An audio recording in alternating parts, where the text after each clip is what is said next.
So I apologize to everyone. I see that my name is in Hebrew. For some reason, when I do Zoom conferences in Israel, my name is in English. And when I do Zoom conferences abroad, my name is in Hebrew. I have no idea why, but so hi, everyone. And first of all, I want to thank everyone from the Minerva Center. This is really a great idea for a workshop. And also, I'm very happy for this opportunity to discuss a little more bold idea and perhaps a little wider theoretical concept, which I'm happy to open in such a an environment, a workshop with colleagues from a range of disciplines. So this is really great.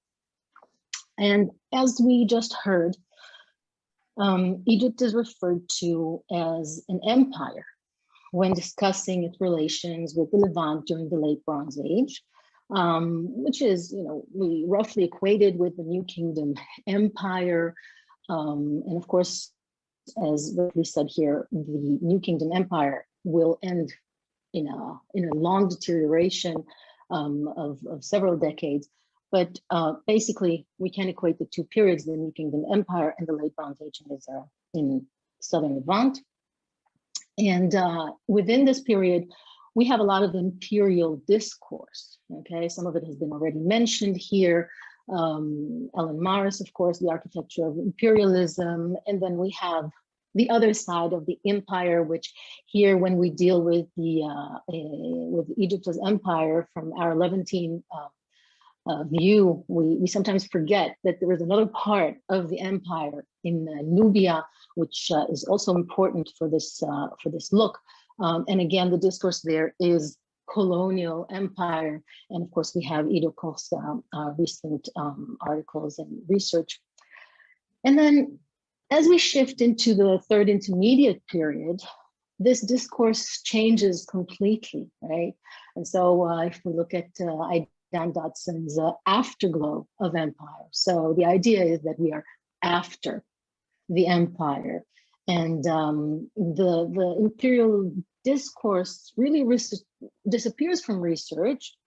Only it does happen when we want to contrast between this imperial New Kingdom era and the fragmented or weak and most of all confined Egypt of the third intermediate period.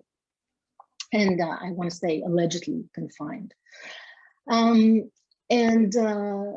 This perceived or alleged confinement, hang on, I have a kind of message on my board here. Oh, sorry, always happens the minute you need to give the lecture, you run out of juice, sorry.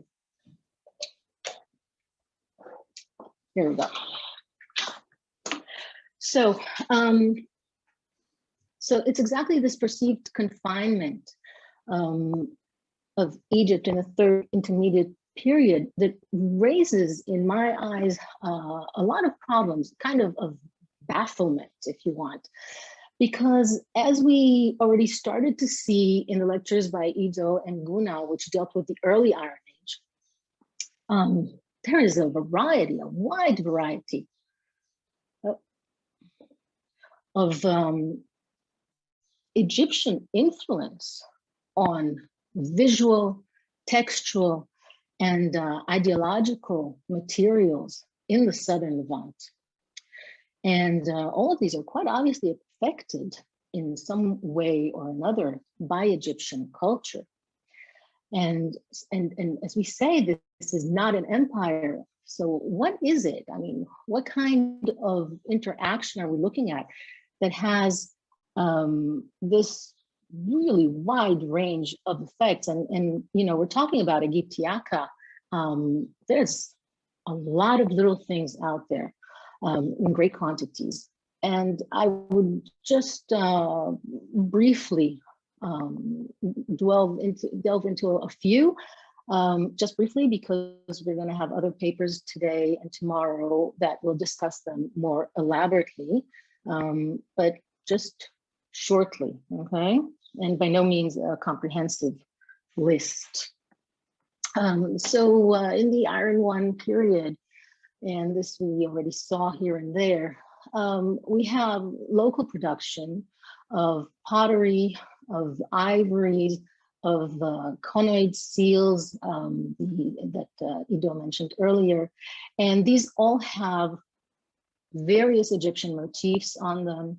So these jugs and bowls, mainly from Philistia, have lotus motifs, and they're also used a little bit in Egyptian way, like the beautiful jugs with lotuses on the necks that we see in Egypt and come from burial contexts. So these also appear sometimes in Philistia in burial contexts, but not only.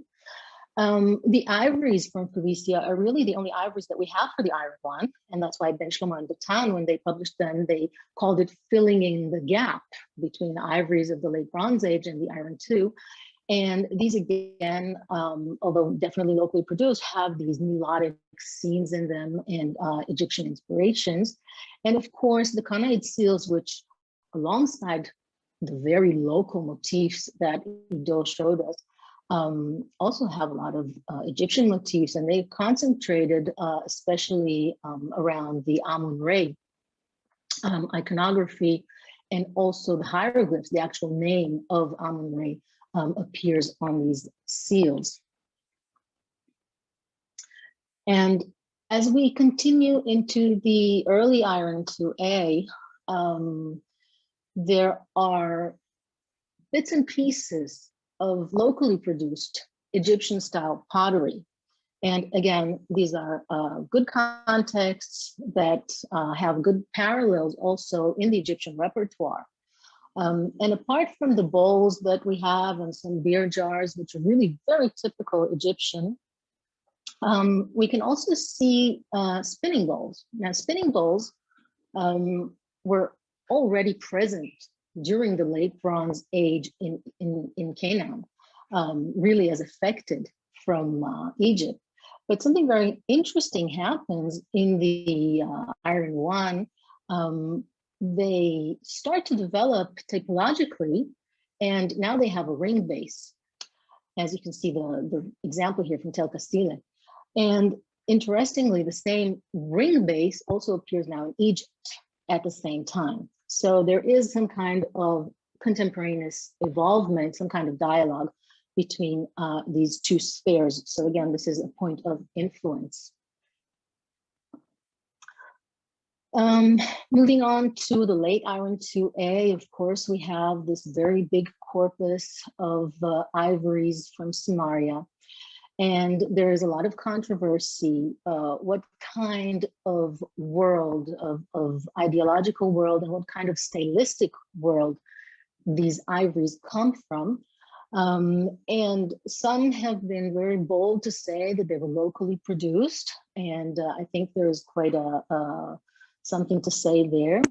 And whether we have to, we won't be able to decide right now if they are more Phoenician or more Egyptian. But in any case, for example, this icon of the child deity is something that is very Egyptian for the Third Intermediate Period, which is the time when child deities become very important in Egypt. So we definitely have some kind of Egyptian influence. It's not some kind of leftover, okay? And of course, Stefan Wimmer also noted, interestingly, that on the ostraca of the Central Hill area, we have Heretic numerals. And what is interesting about them, according to Wimmer, is that they retain the Egyptian form rather than Phoenician changes in the form of Heretic numerals. So again, maybe that's a hint if we should go to the Phoenician or the Egyptian for the source of the influence. And that's for that. As we proceed into the Iron II BC, 8th, 7th centuries BC, again, within the local repertoire, we find ceilings and seals that have this Egyptian inspiration in them. First of all, we have the bone seals. What exactly are they? It's a very big question. We have these anthropomorphic figures in front of a cartouche. The cartouche sometimes has these, as we call them, you know, fake or pseudo hieroglyphs. Sometimes we can maybe see Shashank. At other times, maybe we can see Menkhepere, Tutmosis III. At other times, maybe it's more reminiscent of the Amla formula. In any case, there is a kind of dialogue with Egyptian traditions in these bone seals. And then, of course, we have the very wide range of stamps with all kinds of Egyptian motifs, the sun disk, with the scarabs, and we have the winged sun disk, which of course there is some thought that maybe it does not come from Egypt, but I think that it is very clearly inspired by Egyptian traditions. And as we see also from this Hezekiah ceiling from the city of David, we have hieroglyphs on them. And, you know, here they don't look to me as pseudo hieroglyphs. They are really hieroglyphs. That's the Ankh sign. And it makes perfect sense to have it right there in this context. So this is just a little bit to show the various aspects of all this. And on the other side of this, throughout this time, the Iron One too, we have imports from Egypt. And of course, as we discussed already, some of these imports could also be locally produced. And of course, that's a very big issue if we want a follow-up workshop in next year. I would definitely try to consider some of these issues. And we have the post-Ramesside seals that have already been discussed here. And we have another group we call the lotus-shaped Clipeos seals, which I don't have an image here, but again, are kind of connecting to earlier Middle Bronze seals, a little bit of Anra and formula and stuff like that. And then finally, we have a very large variety of amulets of all kinds of forms and materials and motifs. And of course, Laura will talk about them in a little while, so I'm not going to go into that. Really, the purpose here is to show that when we talk about Egyptian influence in the Southern Levant, it's not just the Egyptiaca, the little things that come from Egypt, but it's also what is happening here locally that is influenced and inspired by Egyptian culture. And, you know, I haven't even discussed what goes on in Jordan, because again, we will have a paper about that. So that's the Balwa stela on the left. And in the center, we have, again, from Northern Jordan, anthropoid coffins, which go and continue well into the Iron Age in Jordan. And of course, I have not discussed whatever happens in Arabia, which again, even in later periods, we have some manifestations of Egyptian influence. And Lebanon, which again, Byblos will be discussed later by Ben Shipper. The point is, and I haven't discussed even the Egyptiaca in the Aegean world. We have this huge catalog by Skon Yedele. So this widespread event of Egyptian finds and Egyptian inspirations in the finds in the Eastern Mediterranean in the Iron Age is quite large when you put everything together. And perhaps I should also just mention in passing the impact of Egypt on the Hebrew Bible, the text of the Iron Age in the Southern Levant, and in which Egypt is mentioned more than 700 times.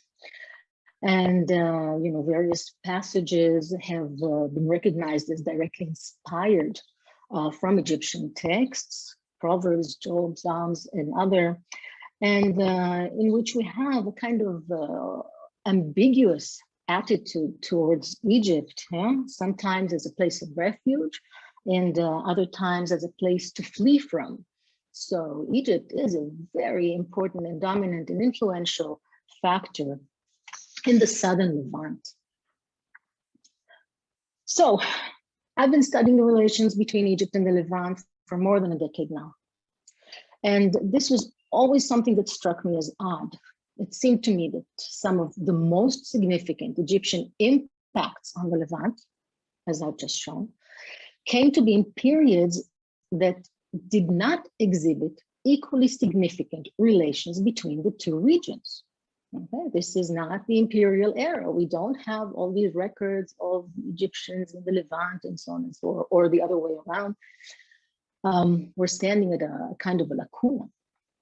And many have considered this impact in various models and various theoretical models, just such as post-colonial encounters, as we just see, okay? And within this framework, also as the result of officials or craftsmen that stayed in the Levant after the empire. And while this may explain the early Iron Age, I don't see how it explains the later Iron II, and especially the Iron IIB, the so-called 8th century, the Assyrian century, okay? How that is actually so Egyptian in the southern Levant. And perhaps, and this has also been suggested, that the Assyrian expansion has reshaped Western Asia and promoted the spread of Egyptianizing features. This, again, can only explain part of the picture. And if we have more explanations now of Phoenician expansion, for example, and the mobility of craftsmen that the Phoenicians have prompted in Egypt. And again, this can explain the similar phenomenon beyond the realm of Phoenicia. So it's a much wider thing. And also the Phoenician trade has also been interpreted as a possible factor or a theoretical framework for this expansion of Egyptian visual culture across the Mediterranean, particularly following the campaigns of the early 22nd dynasty, which I'm sure Brent will talk about. Again, we have this evidence for trade between Egypt and Phoenicia. We have it mostly in the early Iron Age. We saw Territorial, which is kind of a commercial hub. But does it explain everything? Another option that also has been raised was the focus on cultic amulets of Egyptian deities that come from Egypt, or maybe even are produced in the Eastern Mediterranean, has something to do with the role of trader priests. And of course, Wenamun is the exemplar of the trader priest. And even maybe there has been suggestions that Egyptian temples are themselves the distributors of this material culture. And so on and so forth. And unfortunately, in my eyes, all these models can explain several things, some of them in a very well way. But as I want to look at the bigger picture, and for example, how is it that Egypt has such an influence on the royal iconography in Israel, in Judah, or again, to enlarge the picture on northern Jordan or the Arabian Peninsula. So I'm looking for another model, something that will encompass all these things together. And as I was looking for a different model, I started thinking of what it means to be an empire, okay? Does it really necessitate actual territorial occupation? Started thinking about this, and as so often happens, I came across a book. And this is a sensational book from 2000, where Michael Hart and Antonio Negri redefine empire. And so here I use the empire with capital letters. And they redefine empire in its modern, virtual state as a kind of new form of sovereignty that emerged after the Second World War. And in fact, rules over major parts of the world through supranational organizations. And it relies on a globalized community and creates an impact that is not only an economic one, but also a cultural one. And that's, of course, what I'm interested here. And this idea of cultural imperialism, in this very modern sense, is usually considered with regard to the United States, of course, and its cultural impact on the world. America has become an idea, a fantastical place that all look at and draw their concepts from. And it is usually thought that these ideas spread through popular media. First, the film industry, then the television, finally the internet and social media. So there's no doubt that this is a very new concept and very related to modern world. But several occasions of what I want to call quasi-empires have been known to occur in earlier history. Because cultural imperialism doesn't need all this modern media in order to exist. So before the age of America, certain parts of the world regarded French culture as the ultimate manifestation of Western civilization. In 19th century and early 20th century, Romania, for example, children were sent to local French grammar schools so they can be versed in this sophisticated culture. And the Francophone culture of Romania presents an interesting case of cultural imperialism, as Romanian intellectuals sought to define their identity not only as Western European, but also as not Ottoman and not Serbian. So they were using this also against something that was happening in their immediate vicinity. So what France was to Eastern Europe before the mass communication revolution, America is to large parts of the present globe.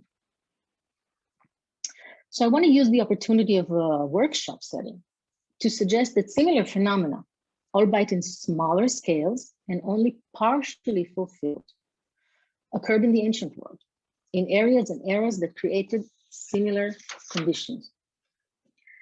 And the southern Levant, in this period of decline between the Egyptian hegemony and the rise of the Persian period, is such a time. And if you look at the definition of Hart and Negri here, we can catch glimpses of ancient empires as well. The imperial order is formed not only on the basis of its powers of accumulation, this is something that we know, global extension, we'll talk about that in a minute, but also on the basis of its capacity to develop itself more deeply, to be reborn, and to extend itself throughout the biopolitical lattice work of world society. These are all terms that are very relevant to Hart and Negri's work, and I will try here to see how they relate to the ancient world. So the elements here that we're talking about all manifest themselves to a certain degree in Egypt of the first millennium BCE, and in the way it was perceived and interacted with the southern Levant. And I'd like to elaborate a little bit on these. So the first, of course, is globalization. Okay, the idea of cultural imperialism demands special care when discussed in relation to the ancient Near East, because globalization appears to be a prerequisite for cultural imperialism. But as such, it is a modern phenomenon, apparently, unrelated to the ancient world. But I think that in the past decade, we began to realize that this is not exactly the case. That contrary to common belief, if you like, we have witnessed that international networks in the ancient Near East were geographically widespread and extremely efficient already in ancient times. And this is proven time and again by the discovery of materials and technologies far away from their original birthplace. So to cite just a few, I have here a few examples from the Iron Age, the banana in Tel Erani, just published. The apparently globalized Levantine ivory culture, the spice trade route from South Asia, which is much earlier than we think, the copper trade network from Feinan all the way to Olympia in Greece. So, and of course, this is in the global sense of not the whole globe, but the global sense of the ancient Near East, okay? And this is what we have to bear in mind. And I think that we can, I've been hearing quite a few voices saying that the ancient Near East, which was a much more globalized place than we actually think and have the experience of thinking about it. For the people of the southern Levant, Egypt was not some exotic, faraway land of wonders, but a real place from which they met people and commodities and heard firsthand of its overarching monuments. This was already described of how this culture was perceived. And news and commodities were spread through the constant movements of nomads, pastoralists, traders. And Egypt was this technologically advanced civilization, and whose fame was widespread in a large geographical area that really connected with each other. And although this sounds like a modern description, what I just said, it is in fact a very accurate description of the southern Levant in the Bronze and Iron Ages. So is ancient Egypt like the US? Is it America? It does have one thing in common, okay? It has an equally huge domestic market. This is the single market in the ancient Near East that really has some kind of centralization, and it's huge. And the very wide, so if we look a little bit at commodities, yes, coming from Egypt to the Levant, we have now perch, raw ivories, exotic animals, equids, gold, but also probably perishable items that we can't see and are here and there mentioned in the records, papyrus, flax, incense. And we have quite a lot of commodities coming into Egypt, yes, wine, oil, incense, copper, bitumen, incredible amounts of bitumen, and wood, of course. But beyond this commodities of coming in and out, the fact that they have such a huge domestic market, together with the fact that we have a very wide distribution of cultural exports, and I'm talking here about this Egyptiaca, yes, these seals, these scarabs, these amulets, these little figurines. So this, in some way, and Ido has a little bit talked about it, attests to the fact that they were sold at such low rates that made their local production uneconomical, okay? So we have all these things coming out of Egypt. Egypt is a very strong financial force, and they can distribute these little Egyptiaca at very low costs. And actually, and again, Ido discussed it, I talked of one period in the Levant that prompted local production on a large scale. That's the Middle Bronze Age scarabs. So that really coincided with a time in Egypt that it lost maybe its competitive edge. And Ido just mentioned that perhaps this happened again in the very early Iron Age at the end of the New Kingdom with regard to the connoid seals. Moving on to the next point of empire, the development of a cultural imbalance. And here we can again relate to the grandeur of Egypt's ancient culture. And this needs no introduction, yes, this remarkable kingdom that was established during the 3rd millennium BCE in the Nile Valley. This is so unusual when you look at the southern Levant, right?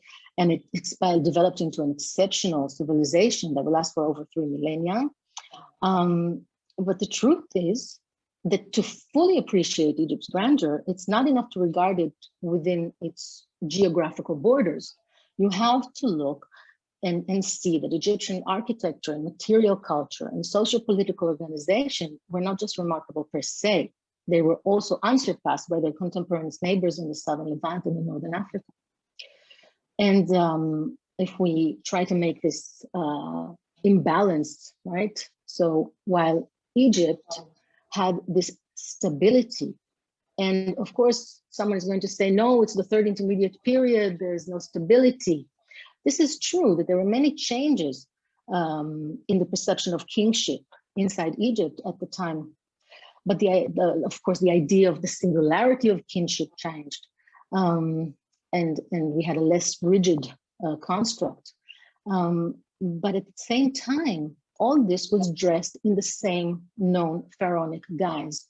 So in other words, the outer appearance of the kingship has not changed, okay? And this is a crucial point because all the pharaonic institutions continued to work as they always did. And whatever developments were happening at this time, the third intermediate period, they were internal and local and not necessarily perceived as big changes on the outside, beyond Egypt. At the same time, the Shirley, southern... 2 more minutes. Shirley, 2 more minutes. Oh dear, 2 more minutes, okay, we'll make it. At the same time, the southern Levant was really a multitude of small kingdoms that had all these interconnections between them, and they were nothing like this great Egyptian culture and civilization. And the last point to consider in cultural empire is the means by which it disseminates its culture. Indeed, it is so important that cultural imperialism is sometimes called media imperialism.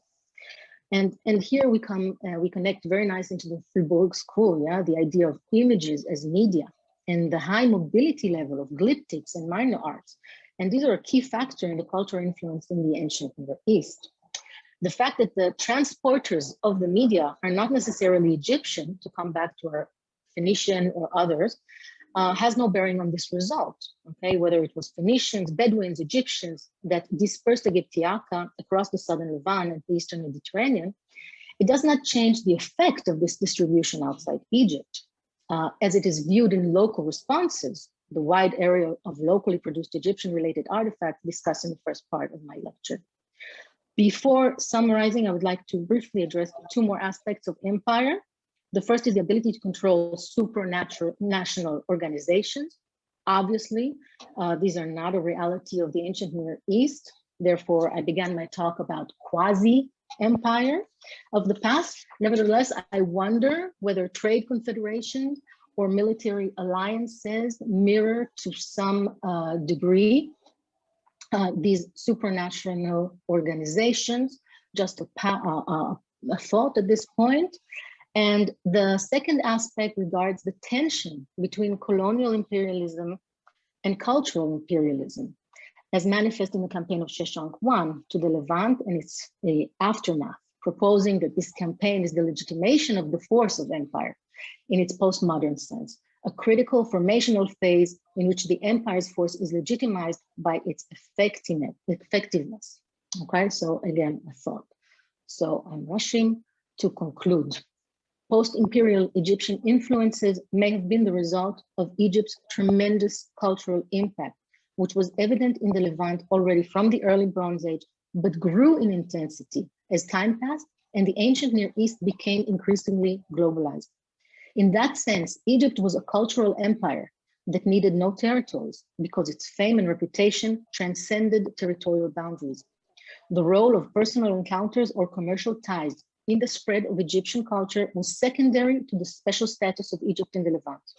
The wide distribution of Egyptiaca in the Levant was the result of Egypt's unique cultural status, but Egyptiaca also functioned as tools of media imperialism, thus promoting the demand for Egyptian style even further.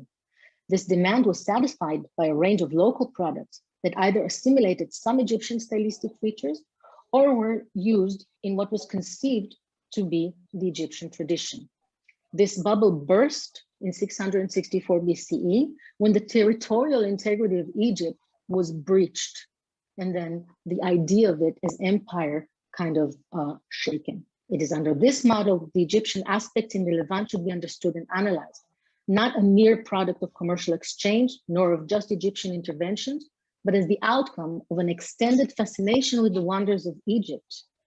Egyptian civilization surpassed its surroundings in all aspects for 3 millennia. Enormous monuments reigning over the natural wilderness of the Nile, conquering death with cult and magic. It was a place exotic as it was miraculous.